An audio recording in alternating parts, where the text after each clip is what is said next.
अस्सलाम वालेकुम, मैं हूं समर अब्बास। आप मेरा व्लॉग देख रहे हैं। नाजरीन, आज हुकूमत ने पेट्रोल बम फिर से गिरा दिया है पाकिस्तानी अवाम के ऊपर।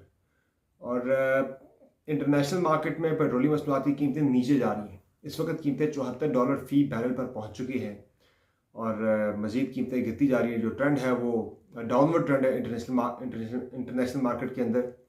लेकिन पाकिस्तान के अंदर 15 दिन पहले लॉलीपॉप दिया गया, ₹5 पेट्रोल सस्ता करके, ₹13 डीजल सस्ता करके। आज वही उन्होंने बराबर कर दिया है। हालांकि इंटरनेशनल मार्केट में कम हो रही है, लेकिन जो पाकिस्तान के अंदर कीमतें बढ़ी हैं, इसकी वजह यह है कि जो रुपए की कदर गिरी है डॉलर के मुकाबले में, वो बोझ जो है, इजाफी बोझ, वो हुकूमत पाकिस्तान ने अपनी जो नालायकी है, अपनी जो नाकामियां हैं, अपनी जो नाअहलियां हैं, उसका बोझ आवाम के ऊपर डाल दिया है। लेकिन अगर तो इंटरनेशनली हमें पेट्रोल हम महंगा खरीद रहे हैं या इंटरनेशनली महंगा हो रहा है, आप पाकिस्तान के अंदर महंगा करते हैं, तो तब तो बात समझ में आती है, वो जस्टिफाइड होती है।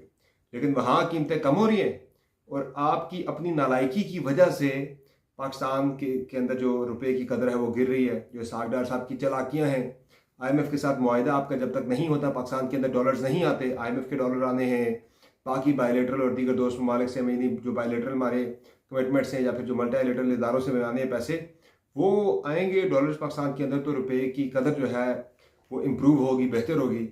तो दूसरा, रमज़ान से पहले पहले ₹13 डीजल चढ़ जाना, तमाम जो चीज़ों की ट्रांसपोर्टेशन है वो महंगी होगी और रमज़ान में पर्टिकुलरली इसका ठीक ठाक महंगाई के ऊपर असर आएगा। वैसे ही पाकिस्तान के अंदर हमारे जो मुसलमान हैं, माशाल्लाह से रोज़े भी पूरे रखते हैं, नमाजें भी बड़ी बाकायदगी के साथ पढ़ते हैं, तरावी भी पढ़ते हैं, भरपूर इबादत करते हैं, तलावत कुरान पाक भी करते हैं। लेकिन अपने भाइयों को, अपने मुसलमान भाइयों को, रोज़ेदार भाइयों को लूटने से गुरेज भी नहीं करते। तो अब ये जो हुकूमत पाकिस्तान ने काम किया कारनामा आज, इससे मज़ीद कीमतें बढ़ेंगी। और मुझे तो बड़ी सोच के भी इस बात की फ़िक्र हो रही है कि एक आम घर के अंदर एक आम गरीब जो है, वो तो फ्रूट वगैरह सबसे बुनियादी एक इंग्रेडिएंट होता है आपकी, यानी कि इफ्तारी के ऊपर हर बंदा फ्रूट की कोशिश की कि फ्रूट खाया जाए। फ्रूट इतना महंगा ऑलरेडी है और रमज़ान में मज़ीद इतना महंगा हो जाएगा कि लोग कैसे अफोर्ड करेंगे, मुझे समझ नहीं आ रही। सोच के मुझे खौफ आ रहा है। बहरहाल चले आप बढ़ते ज़रा पॉलिटिकल मामला की तरफ से कि पाकिस्तान का सबसे बड़ा मसला तो सियासी मसाइल हैं। ये तो कुछ है ही नहीं है, मसले ही कोई नहीं है हमारी जो सियासी एलीट है उसकी नज़र में। तो जनाब, इमरान खान की गिरफ्तारी के हवाले से जो ऑपरेशन था वो रोक दिया गया है आज की तारीख तक। और उसमें चूँकि इंटरवीन किया लाहौर हाई कोर्ट ने फवाद चौधरी की पटिशन पर, तो उन्होंने लाहौर हाई कोर्ट की तरफ से फैसला आया कि आज की तारीख तक के लिए ये ऑपरेशन रोक दिया जाए और पुलिस पीछे हट जाए। तो पुलिस पीछे हट गई है और इस पे जनाब हुआ ये है कि इस्लामाबाद हाई कोर्ट का ऑर्डर भी आ गया और लाहौर हाई कोर्ट का भी आ गया। इस्लामाबाद हाई कोर्ट का ऑर्डर तो है, उसमें तो कोई भी रिलीफ एज सच नहीं दिया गया इमरान खान को। उसमें तो ये कहा गया है कि जो सेशन कोर्ट है, लोअर जुडिशरी है, उसके जो अहकामात हैं, वारंट की तामील कराना हुकूमत वक्त की और रियासती इदारों की, यानी कि जो हमारे पुलिस या इंतज़ामिया है, उसकी ज़िम्मेदारी में आता है कि वो अदालती ऑर्डर को इम्प्लीमेंट करवाए। तो वो तो उसने तो ये, यानी कि जो कोशिश थी इस्लामाबाद पुलिस की, इस्लामाबाद हाई कोर्ट ने तो उस चीज़ को कंडोन किया कि वो उनकी ठीक एफर्ट थी कि उन्होंने अदालती अहकामात पे अमल दरामद की कोशिश की है। बाकी लाहौर हाई कोर्ट ने तो बिल्कुल इस मामले पे क्लियरली कह दिया कि आज की तारीख तक के लिए इस ऑपरेशन को रोक दिया, हाल्ट कर दिया गया। बेहतर भी था वैसे भी। एक तरफ आपने आज से 4 रोज़ पहले इस्लामाबाद में, लाहौर में दफ़ा 144 नाफज की थी कि जी लाहौर में PSL का मैच हो रहा है। तो मैच तो आज भी था PSL का, यानी कल भी था PSL का मैच रात शाम में। आपको तब ख्याल नहीं आया कि PSL का मैच आपने इतना बड़ा क्रैकडाउन आपने शुरू कर दिया वहाँ पे। अब ये कहना कि इसमें हुकूमत का कोई भी अमल दखल नहीं है, ये तो एक अदालती मामला था। टेक्निकली ये बात ठीक कर रही है नून लीग। जो मरियम औरंगज़ेब ने बात की है कि ये हमारा मामला नहीं था, गिरफ्तारी हम नहीं करने गए थे, हुकूमत गिरफ्तार नहीं कर रही थी इमरान खान के खिलाफ, हुकूमत नहीं कर रही, बल्कि ये अदालती मामला है इमरान खान के साथ। जो किया वो अदालत ने किया, अदालती अहकाम थे गिरफ्तारी के, तो हमने तो उस पर अमल दरामद किया है। टेक्निकली अगर देखा जाए तो मरियम औरंगज़ेब की स्टेटमेंट फैक्चुअली 200% दुरुस्त है टेक्निकली। लेकिन अगर हम इसकी इंटरप्रटेशन में आए, ज़रा मज़ीद रियलिटी की तरफ आए, तो गवर्नमेंट ने इस चीज़ को पर्सनली लेके इमरान खान के खिलाफ जाके क्रैकडाउन किया। क्योंकि अगर आप अदालत के अहकाम के अगर आप इतने ज़्यादा पाबंद हैं, तो आज से तकरीबन 1.5 हफ्ता हो गया है राना सनाउल्लाह साहब के वारंट गिरफ्तारी जारी हुए थे, वो उनके खिलाफ तो अभी तक किसी किस्म की कोई भी कार्रवाई नहीं हुई। उन्हें गिरफ्तार करने के लिए तो कोई नहीं पहुंचा, बल्कि उनकी डायरेक्शंस पर, उनकी इंस्ट्रक्शन पर पुलिस जो है वो इमरान खान को गिरफ्तार करने पहुंची हुई है।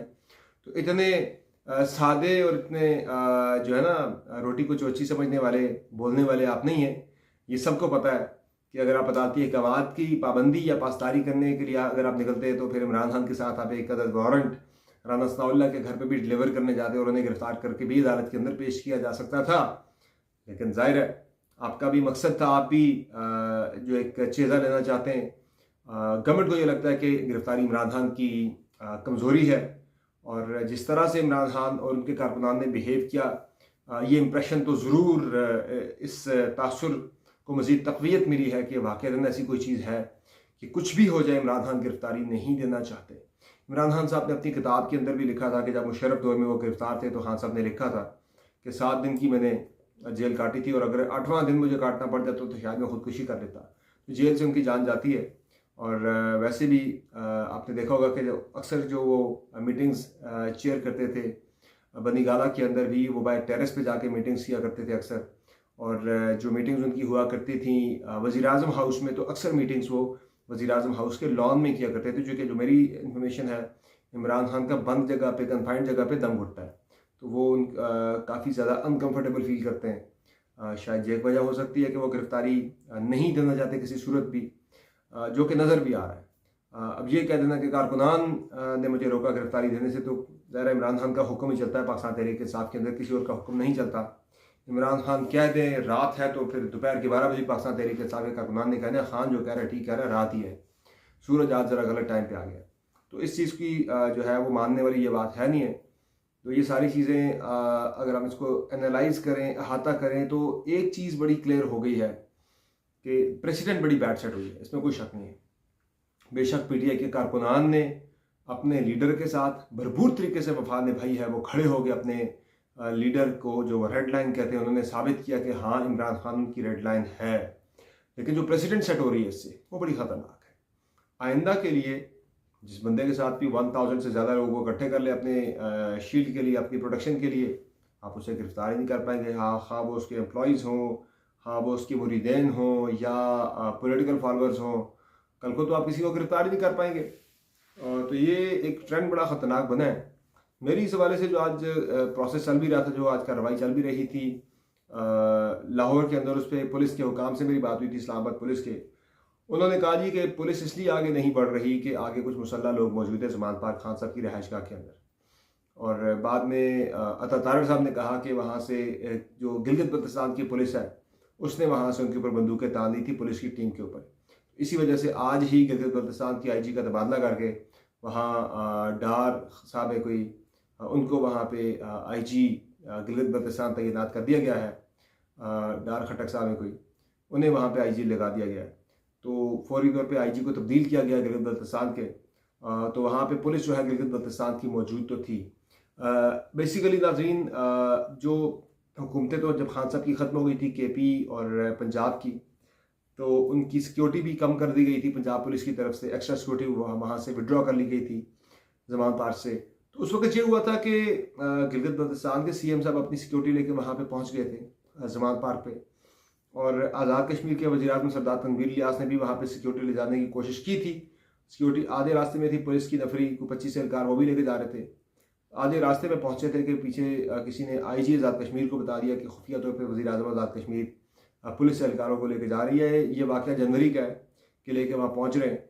तो फिर आईजी आज़ाद कश्मीर ने बड़ी बरहमी का और बड़ी नाराज़गी का इजहार करते हुए आधे रास्ते से, लाहौर के रास्ते से, जो पुलिस एहलकार जिन्हें ले जाया जा रहा था ज़मान पार्क की सिक्योरिटी के लिए, उन्हें वापस बुला लिया गया था, जिस पे बड़ी नाराज़गी भी की थी वज़ीर आज़म सरदार तनवीर इलियास ने, और उनकी बड़ी तलखी भी हुई थी आईजी आज़ाद कश्मीर के साथ।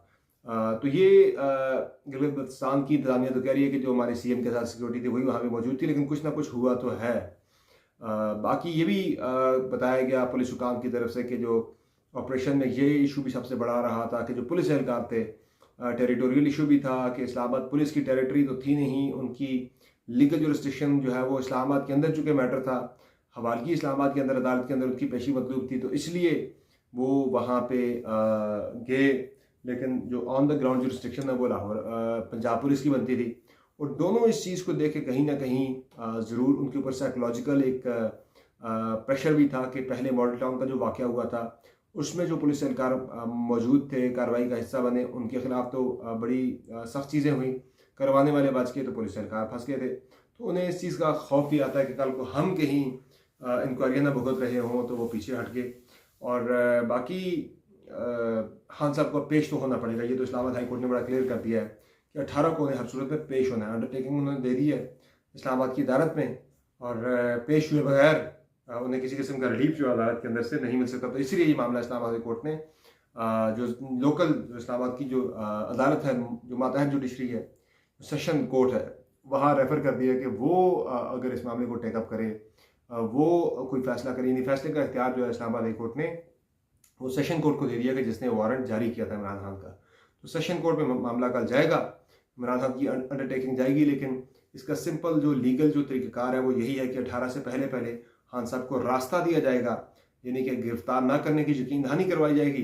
तो वो लाहौर से आके 7-2 ज़मानती ला के अदालत के अंदर पेश होंगे और ये अंडरटेकिंग देंगे कि मैं 18 को हर सूरत में अदालत में पेश हो जाऊँगा।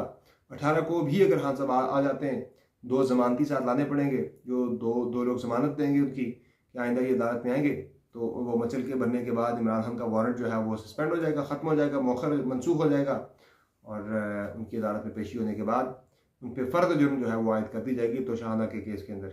तो ये जनाब सारी हैपनिंग है जो मुल्क के अंदर इस वक्त चल रही है। और इलेक्शन के वाले से ब्रीफिंग पे ब्रीफिंग आजकल चल रही है कि इलेक्शन कोई नहीं होना, सारे स्टेक होल्डर्स इससे पीछे हट गए। देखते हैं क्या होता है। कल इंशाल्लाह फिर आपकी खिदमत में हाजिर होंगे। इजाज़त दीजिए, आप तब ख्याल रखिएगा। शब ख़ैर।